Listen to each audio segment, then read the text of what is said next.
grateful to the UNICEF Executive Director, Ms. Fo, for making it possible for BTS, who are recognized as UNICEF's Goodwill Ambassadors for the Generation Unlimited partnership, to be with us here today. The floor is yours.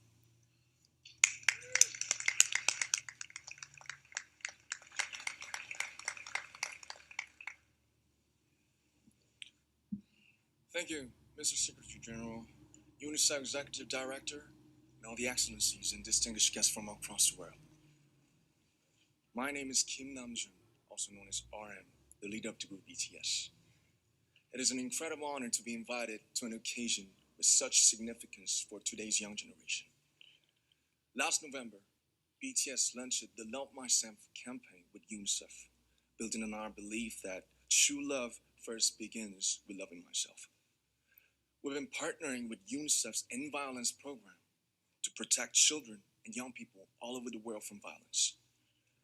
And our fans have become a major part of this campaign with their action and with their enthusiasm. We truly have the best fans in the world. And I'd like to begin by talking about myself. I was born in Ilsan, a city near Seoul, South Korea. It is a really beautiful place with a lake, hills, and even an annual flower festival. I spent a very happy childhood there, and I was just an ordinary boy. I used to look up at the night sky and wonder, and I used to dream the dreams of a boy. I used to imagine that I was a superhero who could save the world. And in an intro to one of our early albums, there's a line that says, "My heart stopped when I was maybe 9 or 10. Looking back, I think that's when I began to worry about what other people thought of me and starting seeing myself through their eyes. I stopped looking up at the night skies, the stars. I stopped daydreaming. Instead, I just tried to jam myself into the malls that other people made. Soon, I began to shut out my own voice and started to listen to the voices of others. No one called out my name, and neither did I. My heart stopped and my eyes closed shut. So, like this, we all lost our names. We became like ghosts. But I had one century, and that was music. There was a small voice inside of me that said, "Wake up, man, and listen to yourself." But it took me quite a long time to hear music calling my real name. Even after making the decision to join BTS, there were a lot of hurdles. Some people might not believe, but most people thought we were hopeless. And sometimes I just wanted to quit. But I think I was very lucky that I didn't give it all up. And I'm sure that I and we will keep stumbling and falling like this. BTS has become artists performing in those huge stadiums and selling millions of albums right now, but I am still an ordinary 24-year-old guy. If there's anything that I've achieved, it was only possible that I have my other BTS members right by my side, and because of the love and the support that our ARMY fans all over the world made for us. And maybe I made a mistake yesterday, but yesterday's me is still me. Today, I am who I am with all of my faults and my mistakes. Tomorrow, I might be a tiny bit wiser, and that'd be me too. These faults and mistakes are what I am, making up the brightest stars in the constellation of my life. I have come to love myself for who I am, for who I was, and for who I hope to become. I'd like to say the one last thing. After releasing our Love Yourself albums and launching the Love Myself campaign, We started to hear remarkable stories from our fans all over the world, how our message helped them overcome their hardships in life and start loving themselves. Those stories constantly remind us of our responsibility. So let's take all one more step. We have learned to love ourselves. So now I urge you to speak yourself.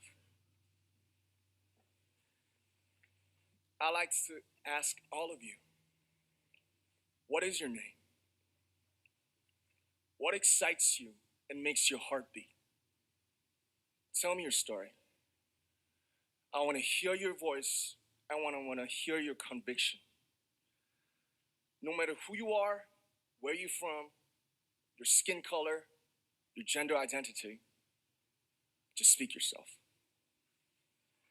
Find your name and find your voice by speaking yourself. I'm Kim Namjoon and also RM of BTS. I'm an idol and I'm an artist from a small town in Korea. Like most people, I've made many and plenty mistakes in my life. I have many faults and I have many more fears, but I'm gonna embrace myself as hard as I can. And I'm starting to love myself gradually, just little by little. What is your name? Speak yourself. Thank you very much.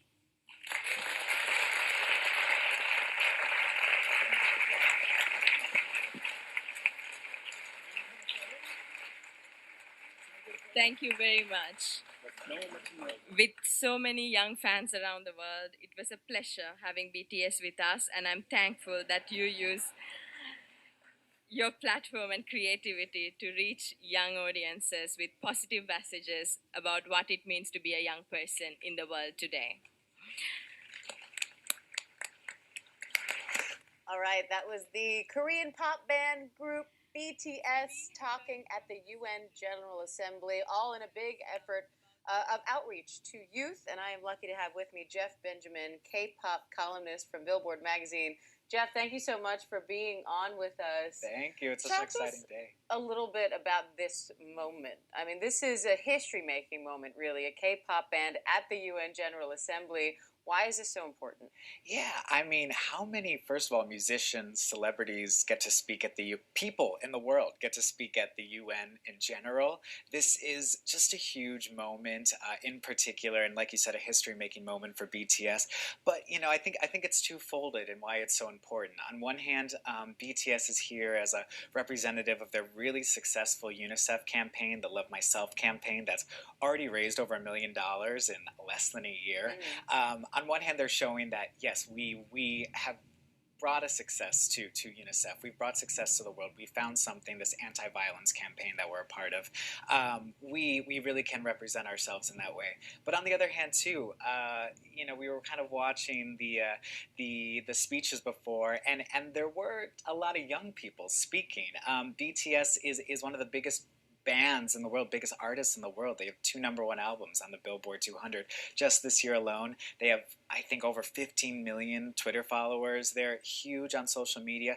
They really do represent kind of a band that, even though they're based in South Korea, they can be globally successful and they can have successes around the world, reach so many different people. So on the other hand, I think they're saying that, yes, this is the youth. This is a representative of youth and someone that really can speak to what young people are going through today. Yeah, I mean, they may have their origins in K-pop, but they definitely have become global superstars in their own right. Oh my gosh. I mean, take away even like the K-pop tags, they're going to be, of course, on Good Morning America later this week, but they're performing at Citi Field Stadium later in October, actually. Who's played Citi Field lately?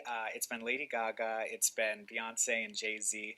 Take away they're surpassing their K-pop genre tag. Oh yeah, and they've performed at pretty much every award show over the past year or two. So they're definitely making an impression, and they've got the followers to prove it and the fan base to prove it.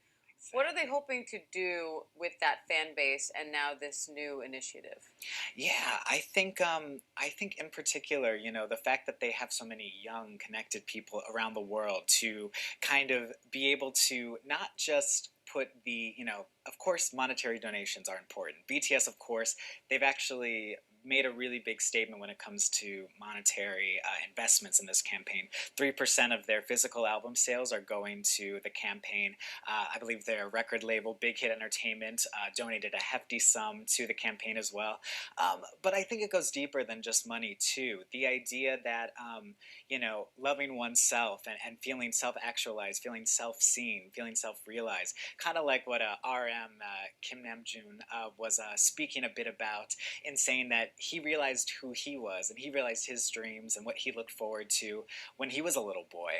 I think realizing that is how you get away from sort of any type of self-loathing or self-pain or self-hatred you might have, and that if you truly do love yourself, you're going to spread that positivity, that love, that those good feelings, and that's how we kind of make a better, you know, more positive world in that way. So on one hand, of course, you know, donations, being able to donate to create education opportunities or be able to help with jobs for young people is really, really important. But I also think BTS, from their music to their speeches, you know, to whatever they might share in general, it comes down to their ultimate message too. And I think that is just as impactful these days, especially as how connected we are in this world. But it's not just about a message, it sounds like. You know, it's not just about, oh, you should feel good about yourself. It's we are going out and we are advocating on behalf of and stepping in to defend victims of violence around the world. Yes, no, exactly. And a big campaign of the End Violence campaign is focused on school sexual and domestic assault victims. And they really are, BTS from the get-go of their career have always made sure to look out for marginalized communities, whether that's been going to communities and meeting with young people or meeting with old people, donating rice to those less fortunate. BTS has always made a really big point in their careers to always give back to those people that might feel marginalized, might feel lesser than accepted. It also goes back to their music.